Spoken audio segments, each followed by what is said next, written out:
بیت اللہ شریف سے کتنی عقیدت ہے ہمیں، ادھر رخ کر کے نماز پڑھتے ہیں.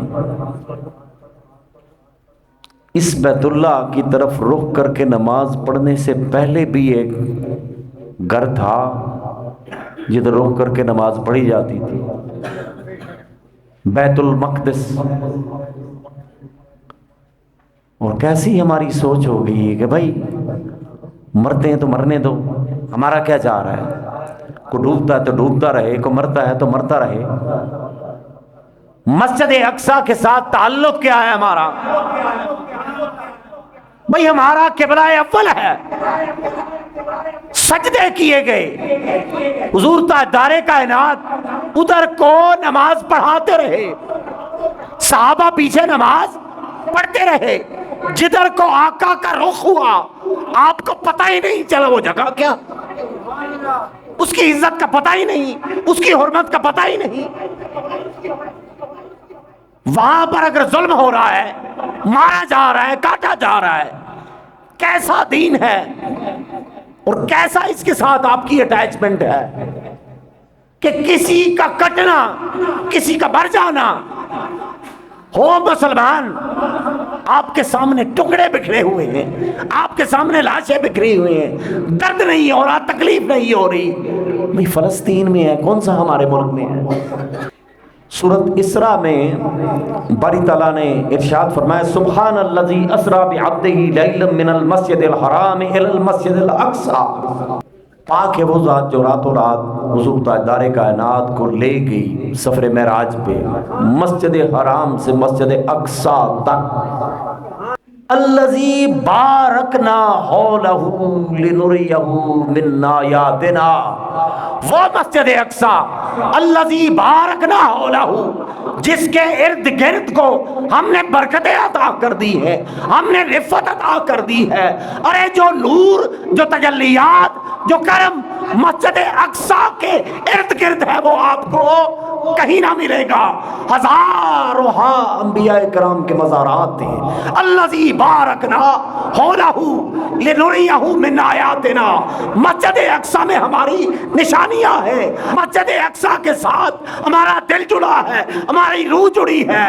اور وہاں پہ جو لوگ کٹ رہے ہیں ہمیں پرواہ نہیں. تو بات یہ ہے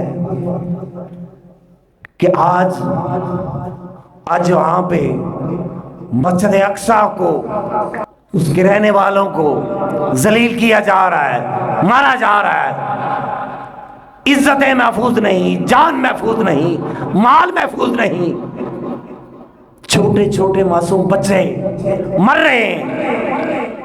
اور ہماری غیرت کہاں کہ ہم تو ہلکا سا ہم بیان، ایک سٹیٹمنٹ بھی نہیں دے سکتے ٹویٹر کے اوپر، جسٹ لٹل کمنٹ اونلی.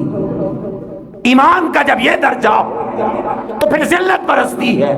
جب نگاہ خالق کی طرف ہو تو پھر غیرت ہوتی ہے، اور جب غیرت ہوتی ہے تو پھر کسی بے غیرت کو جرت نہیں ہوتی کہ وہ آپ کے گھر میں آئے، آپ کو تنگ کرے.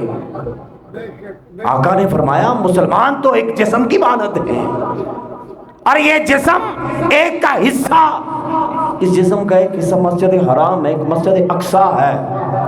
مسجد اقصی کو بلا بیٹھے، دین کا اتنا بھی نہیں پتا چلا کہ کوئی ریلیشن ہمارا بنتا ہے وہاں پہ نہیں.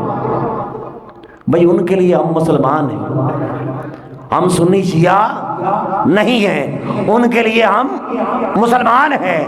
تو جب ان کے لیے ہم مسلمان ہیں تو میرا خیال ہے ہمیں مسلمان ہی بننا چاہیے.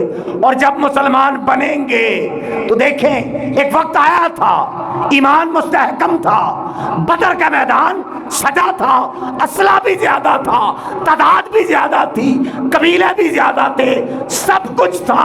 نگاہ ہے خالق کی طرف تھی.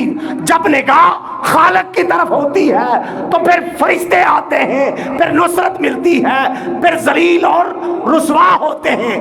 آقا نے پہلے دن فرما دیا تھا یہاں پر ابو جہل گرے گا، یہاں پر عتبہ گرے گا، یہاں پر شیبہ گرے گا۔ اب اسی رب کو ماننے والے، اسی محمد مصطفیٰ کی سیرت کو اپنانے والے، انہی کو ماننے والے اب دیکھ رہے ہیں وہاں سے مدد آئے گی، وہاں سے مدد آئے گی۔ خدا را اپنے کشکول واشنگٹن کی طرف کرنے کے بجائے اور یہ کشکول گنبد خضرا کی طرف کر کے دیکھیں، یہ کشکول عراق کی طرف کر کے دیکھیں، ان میں وہ خیرات آئے گی کہ کم ہونے کے باوجود بھی کوئی مٹا نہ سکے گا۔ ایسا کبھی نہیں ہو سکتا کہ مٹ جائے۔ جنگ یمامہ جب ہوئی تھی نا مسیلمہ کذاب کے خلاف، تو اس وقت حضرت خالد بن ولید رضی اللہ تعالیٰ عنہ آپ جب اس پہاڑ کی طرف بڑھے نا تو اس وقت مسلمانوں کا نعرہ کیا تھا؟ یا محمد آہو، اے محمد مصطفیٰ، یہی ہے وسیلہ، یا محمد آہو۔ اب حافظ ابن کثیر البدایہ والنہایہ میں بے شمار کتب حدیث کو آپ اٹھا کے دیکھ لیں کہ مسلمان جب ادھر جڑتے ہیں تو پھر کسی چیز کی حاجت نہیں رہتی، اور مسلمان جب ڈالر سے جڑ جائے، جب عطا سے جڑ جائے، جب عیاشی سے جڑ جائے تو پھر ذلت اور رسوائی ان کا مقدر بن جاتی ہے۔ تو دعا کریں کہ دیکھیں عجیب حالت ہے ہماری، کبھی سوچا کہ ہمارا آنسو نہیں نکلتا ان کی حالت اظہار کو دیکھ کر؟ کبھی تکلیف ہوئی، کبھی درد ہوا، کبھی پشیمانی ہوئی، کبھی شرمندگی ہوئی؟ ہر وقت اگر ہاتھ اٹھے تو اپنے لیے مولا میرے رزق میں اضافہ فرما، مولا میرے کاروبار میں اضافہ فرما، مولا میری اولاد کو صحت عطا فرما، میری عزت بن جائے، میرا وقار بن جائے، مجھے علم مل جائے، مجھے یہ مل جائے، مجھے وہ مل جائے۔ ارے کبھی یہ ہاتھ اٹھے ہیں مولا فلسطین پر اپنا کرم فرما، مولا فلسطین پر اپنا رحم فرما، مولا ان ظالموں کو نیست و نابود کر دے؟ کبھی رو کے یہ دعا کی کسی نے؟ اور کوشش کریں کہ کچھ نہیں کر سکتے، کم از کم اللہ کی بارگاہ میں یہ دعا تو کر سکتے ہیں، مولا ان ظالموں کو نیست و نابود کر دے۔ وہ مسلمانوں کی جینوسائیڈ کرنے پر تلے ہوئے، ان کی نسل کو ختم کریں گے، اور یہ نسل تو کبھی ختم نہیں ہونے والی۔ اور یہ پرانے اسی طرح کے آقا علیہ السلام کی جب ولادت باسعادت ہوئی اس وقت سے نفرت ہی نفرت ہے، اور لعنت ہے اللہ کی ان کے اوپر، اور یہ لعنت برستی رہے گی۔ لیکن افسوس تو یہ ہے کہ ہم کیا کر رہے ہیں؟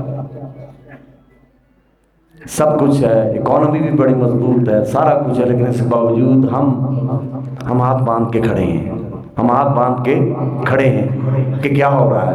آج وہ لوٹا ہے، کل وہ لوٹا ہے، عراق کے اوپر کیا ہوا، افغانستان کے اوپر کیا ہوا، ادھر کیا ہوا، ادھر کیا ہوا۔ اللہ تعالیٰ محفوظ فرمائے اور رب العالمین ان ظالموں کو نیست و نابود فرمائے۔ وآخر دعوانا الحمدللہ رب العالمین۔